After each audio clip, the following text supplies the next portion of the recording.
On June 19, 1944, Vice Admiral Jisaburo Ozawa was on the bridge of his ship, the Taiho. He was watching as the biggest Japanese carrier attack group since the Battle of Midway took off into the morning sky. More than 400 planes were flying up toward the American ships. It was meant to be Japan's big comeback, the fight that would change the course of the Pacific War. But in just 2 hours, Ozawa would see something so terrible that he would understand the war was already over, not confused about what will happen later. Right now, above the Philippine Sea, American pilots were getting ready to change their well-prepared naval battle into what they jokingly called the Great Marianas Turkey Shoot. To grasp how terrible Ozawa's situation was, you first need to know what he was facing, and, more importantly, what he wasn't being told by his own leaders. Vice Admiral Jisaburo Ozawa was a skilled and experienced naval officer. He had been with the carrier forces since the start of the war, leading the mobile fleet from his main ship. He knew how to plan and use naval air operations. In June 1944, he was being asked to do something very difficult with not enough supplies, based on information that was either incorrect or overly positive. The plan looked easy on paper. The Americans were taking over Saipan, which is part of the Mariana Islands. If Saipan was captured, American B-29 bombers could reach Japan. The island needed to be kept safe, and to do that, the American invasion ships had to be defeated. Ozawa had a group of 9 aircraft carriers, 5 battleships, and many cruisers and destroyers. On paper, it seemed very strong. The issue was about what was on the aircraft carriers, or more specifically, who was taking off from them. There were about 430 planes in the fleet, but the pilots who would really have to fight the Americans weren't the skilled veterans from Pearl Harbor, Coral Sea, or Midway. Those men were gone. We were attacked and shot down over Guadalcanal, the Solomons, Rabaul, and many other tough battles. Ozawa had replacement pilots, most of whom had less than 6 months of training. Many had fewer than 100 hours of flying. Some had never landed on a carrier before they joined the fleet. They were courageous. They wanted to, but they weren't prepared, and Ozawa was aware of it. In the weeks leading up to the battle, he had watched the training sessions and started to worry more and more. Pilots had a hard time finding their way. The planes were not flying well together, the bombing was not very accurate, and the number of training accidents causing injuries was very concerning. But when he asked for extra time to train and more fuel for practice flights, his requests were turned down. There was very little fuel available. There wasn't much time. The attack on Saipan was happening, and the ships needed to act. Ozawa also knew something else that worried him a lot. Since 1942, American aircraft carriers have gotten a lot better. Intelligence reports mention a new fighter plane called the F6F Hellcat, made to fight against Japanese airplanes. Reports suggested that it was quicker, better equipped, and stronger than anything Japan had, but they weren't clear on how many the Americans had. Ozawa thought the number was big, much bigger than what Japanese intelligence was saying.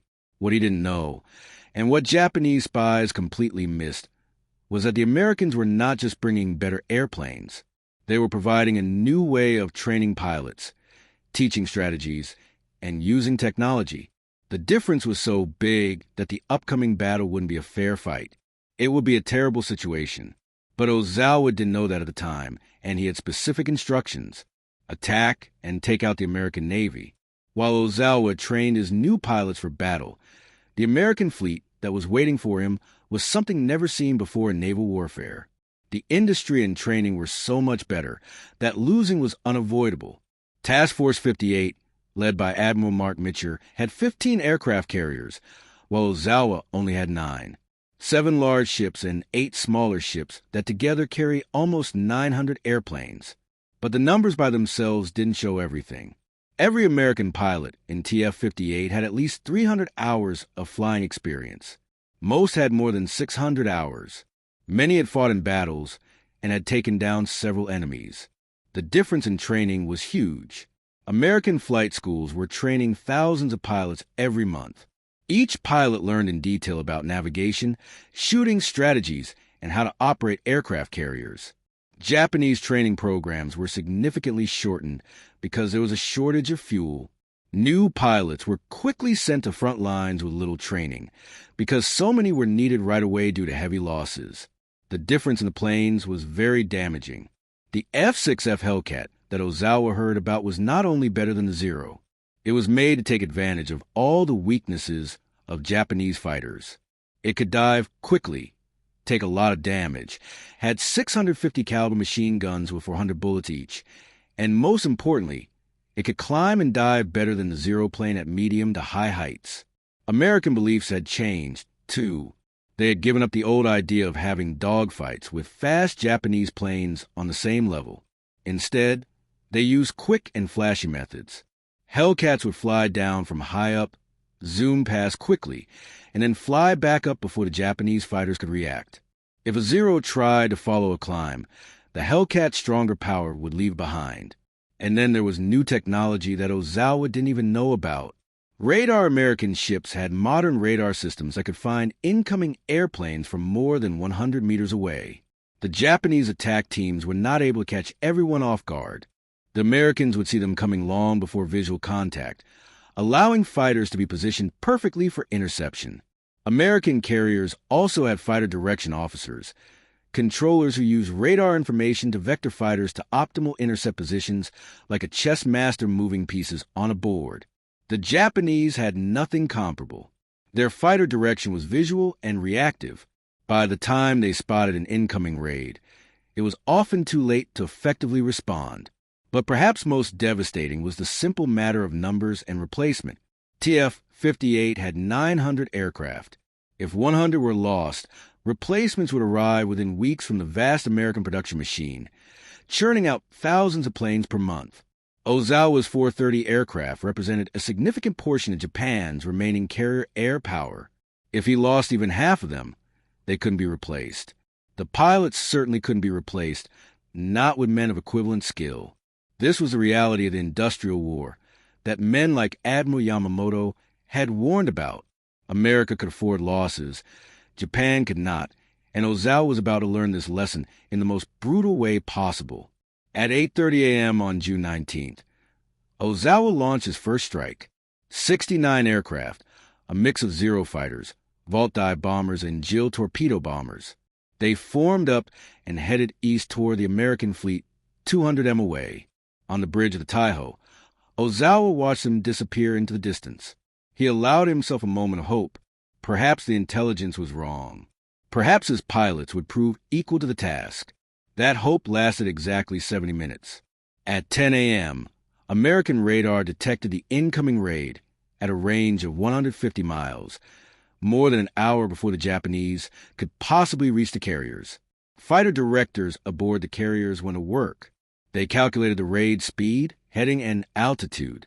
They positioned 220 Hellcats in a layered defensive screen, some at high altitude, some at medium, all positioned to intercept from the optimal angle. The Japanese pilots, navigating by compass and dead reckoning, had no idea they were flying into a carefully prepared ambush. They were expecting to achieve surprise, to find the American carriers unprepared. Instead, they flew into a wall of Hellcats. The first Japanese pilots to spot the Americans must have felt a moment of pure horror. Not a few scattered fighters, but dozens positioned perfectly, diving from above with the sun behind them. What followed was slaughter. The Hellcats tore through the Japanese formation with devastating efficiency, using tactics Japanese pilots had never encountered. High-speed diving passes, precision gunnery, coordinated attacks. Japanese Zeros tried to maneuver, tried to use their superior turning ability, but the Americans wouldn't engage in turning dogfights. They'd make a pass, shoot, and climb away before the Zeros could respond. If a Zero tried to follow, the Hellcat would simply outclimb it. If a Zero tried to run, the Hellcat was faster in level flight. There was no escape, no counter tactic that worked. The vault-dive bombers and Jill torpedo bombers, slow and vulnerable, were massacred. Hellcats would position behind them and simply shoot them down one after another like targets on a range. Of the 69 aircraft in the first strike, only 27 survived to even reach the vicinity of the American fleet. And of those 27, American anti-aircraft fire vastly improved since early war battles destroyed most of them. One bomb hit the battleship South Dakota, causing minor damage. That was the extent of Japanese success. 42 aircraft lost, dozens of pilots dead for one bomb hit on a battleship on the Taiho. Ozawa received fragmentary reports, heavy fighter opposition, losses mounting, unable to locate primary targets. Then the reports stopped coming. The radio frequencies that should have been full of pilot chatter went silent. Ozawa stood frozen. Where were his aircraft? Where were his pilots? The strike should be in the middle of its attack. Yet, there was only silence. At 9 a.m., before the first strike had even engaged, Ozawa had launched a second strike, 130 aircraft, his largest single wave. They were supposed to overwhelm American defenses through sheer numbers. American radar picked them up at 11 a.m. Again, perfect advance warning. Again, Hellcats positioned in layers. And again the result was a slaughter. This time 97 of the 130 aircraft were shot down before reaching the American fleet.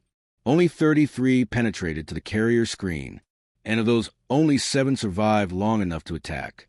They scored no hits. 0 hits on 15 carriers. Dozens of battleships, cruisers, destroyers. Not because they missed, but because they were destroyed before they could even begin their attack runs.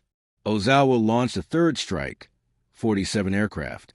American fighters destroyed 40 of them. 7 survived. 7 out of 47.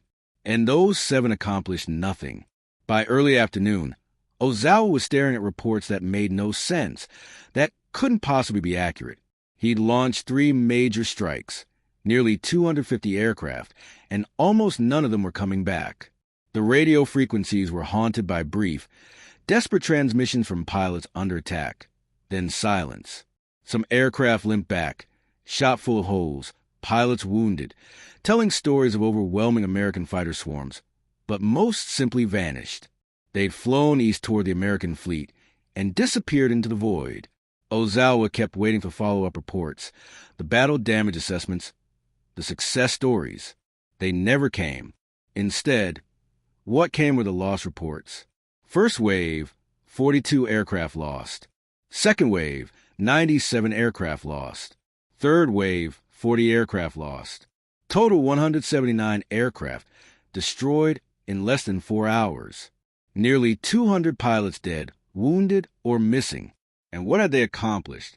1 bomb hit on a battleship. Minor damage. One of Ozawa's staff officers, staring at the numbers, said what everyone was thinking. This is impossible. American defenses can't be this effective. Our pilots can't be this ineffective. But they were. The disparity in training, technology, and tactics was so vast that the battle wasn't even close. It was like watching professionals play against amateurs. American pilots later described the engagement with brutal honesty. One Hellcat pilot said, "It was like an old-time turkey shoot. They came in large, uncoordinated formations, easy targets. We shot them down so fast our guns were overheating." Another pilot, "They tried to dogfight us. Bad mistake.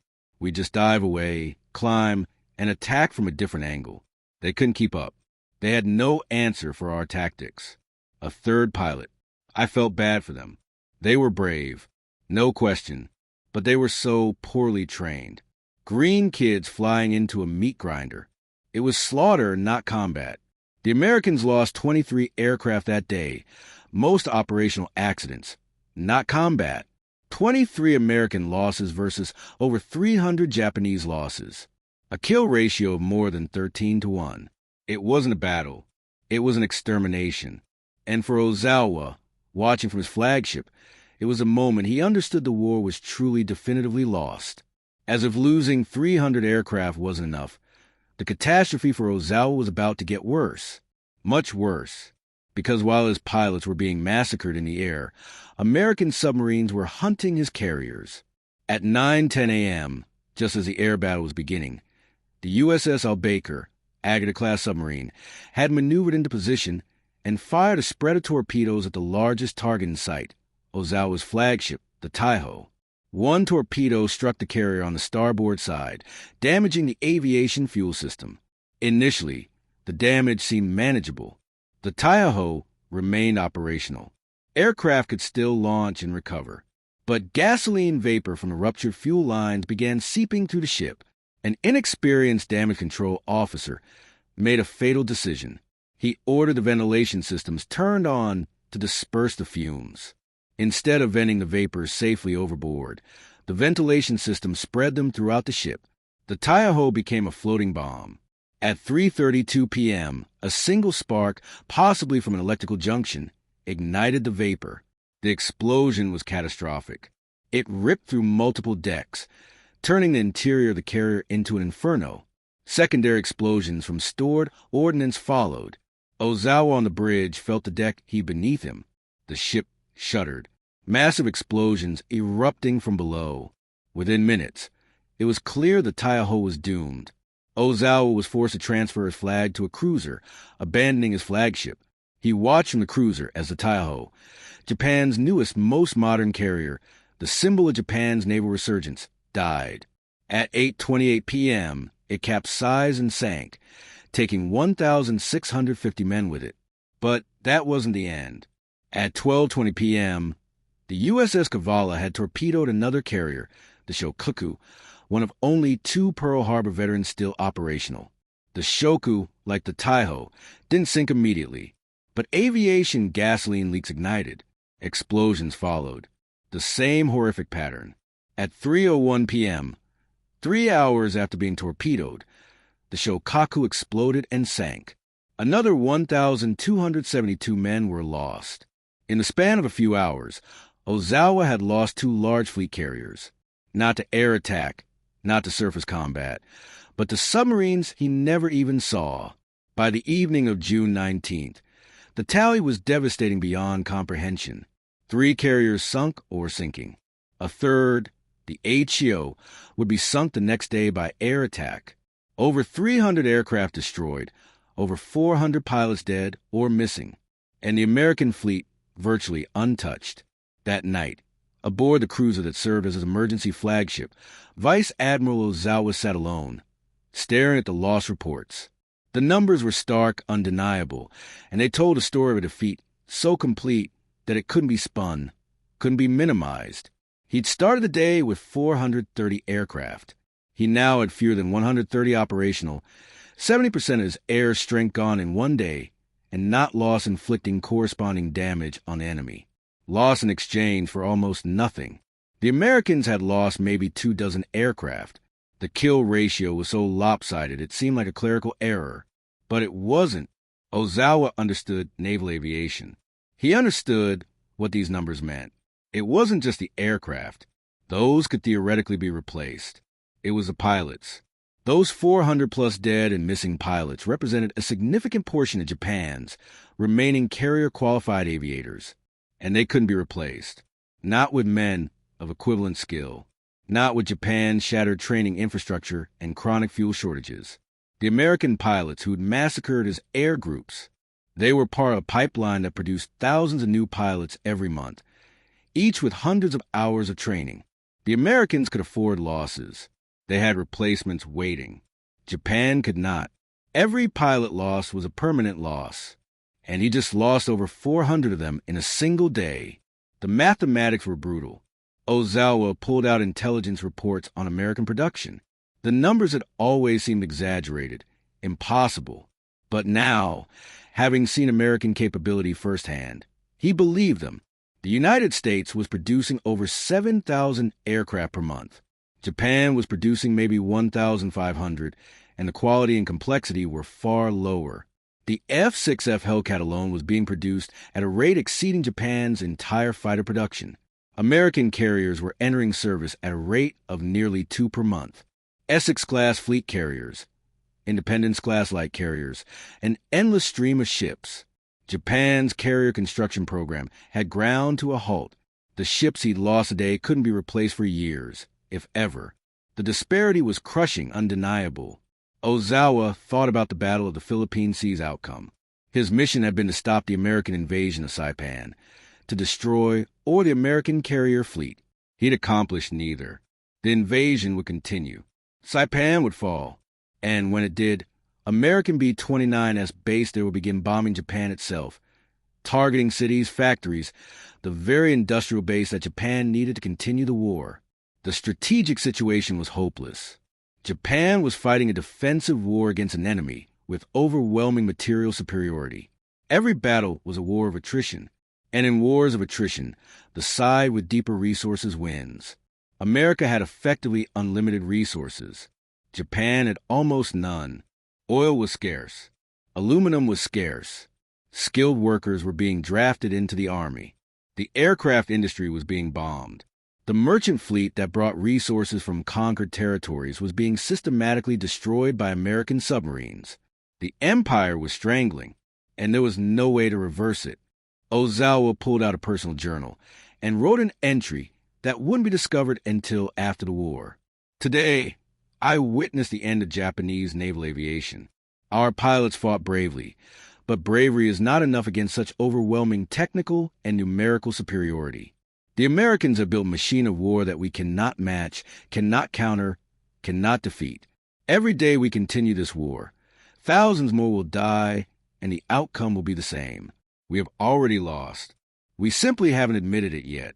It was a brutally honest assessment, one that Ozawa knew he could never voice publicly.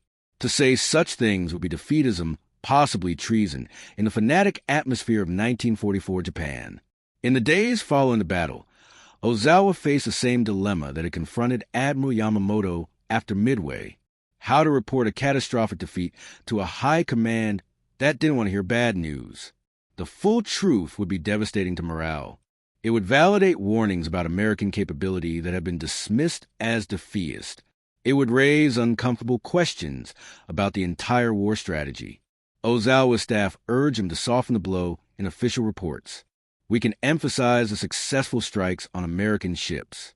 We can downplay our losses, say that many aircraft were lost to operational accidents, not combat. We can present it as a tactical setback, not a strategic disaster. Ozawa knew this was wrong. He knew that minimizing the defeat would prevent the Navy from learning the right lessons, from making necessary changes. But he also understood the political reality. To fully reveal the scale of the defeat, to admit that Japan's remaining carrier air power had been effectively destroyed in one day would cause panic in the high command. In the end, like Yamamoto before him, Ozawa compromised. The official report acknowledged heavy losses, but used vague language and emphasized claimed hits on American ships that hadn't actually occurred. The report suggested the Americans had also suffered significant losses, creating a false impression of a more balanced engagement. It was truth mixed with face-saving fiction. But even this partial honesty was too much for some in the high command. The surviving pilots from the battle were quietly reassigned. They were forbidden from discussing the battle in detail, even with other naval personnel. The official propaganda described the Philippine Sea engagement as a hard-fought victory, claiming multiple American carriers sunk. The lost carriers were kept on official rosters, their status listed as under repair or refitting. This culture of denial meant the Navy never fully came to terms with what had gone wrong. The inadequate pilot training, the obsolete tactics, the technological inferiority. None of it was properly examined because doing so would require admitting the magnitude of the defeat. And in Imperial Japan of 1944, admitting defeat was unthinkable. Even when defeat was obvious, Ozawa participated in this cover-up and it tormented him. As a professional who valued truth and accurate assessment, he understood they were repeating the same mistakes that had led to the Philippine Sea disaster, ignoring uncomfortable realities, dismissing evidence that contradicted their worldview, believing their own propaganda. In private conversations with trusted officers, Ozawa was blunt. We lost at the Philippine Sea because we sent poorly trained pilots in obsolete aircraft against an enemy with vastly superior training and technology. No amount of fighting spirit can overcome such a disparity. We need to fundamentally rethink our strategy, or every battle will end the same way. But fundamental rethinking wasn't possible in 1944 Japan. The militarists who controlled the government were committed to fighting to the bitter end. Suggestions of negotiated peace were treated as treason. Officers who expressed doubts about ultimate victory were relieved of command, or worse. The system had no mechanism for course correction, no way to adapt to strategic reality. And so the war continued. More battles, more defeats, more needless deaths. Ioma, Okinawa, the destruction of what remained of the Japanese fleet at Leyte Gulf. Each defeat was more catastrophic than the last. Each confirmed what Ozawa had realized on June 19, 1944. The war was lost and continuing. It was simply prolonging the agony. After the war, when historians examined the Battle of the Philippine Sea, Ozawa's assessment was completely vindicated. American records confirmed the staggering disparity. Japanese losses: over 300 aircraft destroyed, 3 carriers sunk, over 400 pilots killed or missing. American losses: 23 aircraft, 0 ships sunk, fewer than 50 casualties total. It was the most lopsided carrier battle in history. American pilots, with typical dark humor, called it the Great Marianas Turkey Shoot, likening it to shooting defenseless birds. The comparison was apt if cruel, but the comparison wasn't meant to insult Japanese courage. It was a recognition of the vast disparity in training and technology that made the outcome inevitable. American interrogators who interviewed surviving Japanese officers were struck by a consistent theme. Many admitted they'd known before the battle that their pilots were inadequately trained. One Japanese flight instructor captured later in the war said, "After 1943, we were sending boys to fight men. Our training program had collapsed due to fuel shortages. We couldn't give pilots the flight hours they needed. We sent them to combat with 100 hours of flight time against American pilots with 600 hours. It was murder, not warfare." The production numbers bore out Ozawa's realizations completely. By mid-1944, the United States was producing over 9,000 aircraft per month. Japan's entire 1944 production was about 28,000 aircraft. In 1 month, America produced 1/3 of Japan's annual total, and American aircraft were on average larger, more complex, and more capable. The pilot training disparity was equally stark. American flight schools graduated over 100,000 pilots during the war, each with extensive training. Japan trained about 15,000 naval aviators total, and by 1944, training had been so abbreviated that new pilots were combat ineffective. The Battle of the Philippine Sea destroyed the last remnants of Japanese carrier air power. After June 19, 1944, Japan never again conducted a major carrier operation. The remaining carriers were used as decoys because there were no trained pilots to fly from them.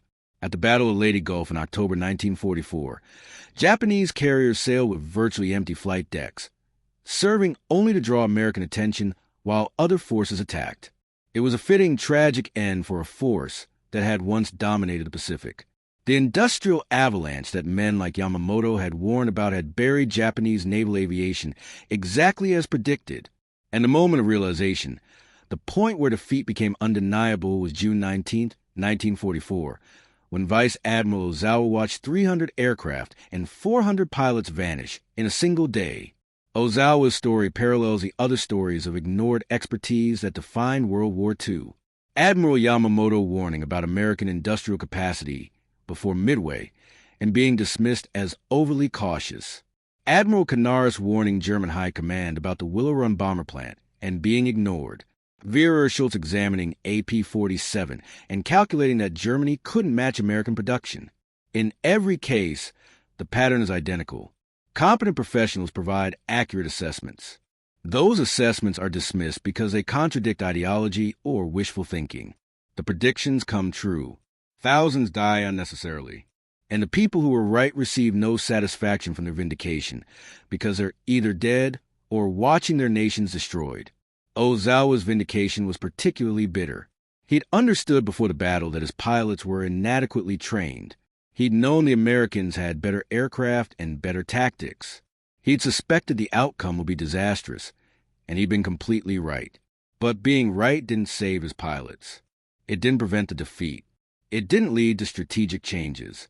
It just meant he had the agonizing experience of watching his predictions come true while being powerless to stop them. The lesson extends beyond World War II. When systems punish truth-telling and reward conformity, when ideology becomes more important than evidence, when loyalty means never questioning approved plans, catastrophic failure becomes inevitable. The Philippine Sea wasn't lost in the 2 hours of air combat on June 19, 1944. It was lost in the months and years before, when Japanese training programs were gutted due to fuel shortages, when intelligence about American capability was dismissed as exaggerated, when experienced officers who questioned the strategy were silenced. Ozawa saw it all. He understood it, and he couldn't stop it. That's the real tragedy of the Philippine Sea from the Japanese side, not the loss of ships or the death of pilots, but the fact that it was all predictable, all avoidable if anyone had been willing to face strategic reality. In the end, reality doesn't negotiate. Mathematics doesn't care about fighting spirit. Industrial capacity trumps tactical brilliance. And the admiral who knew all of this, who tried to adapt within a rigid system, was silenced by the same cultural forces that ensured Japan's defeat. His wisdom was vindicated, but by then it was far too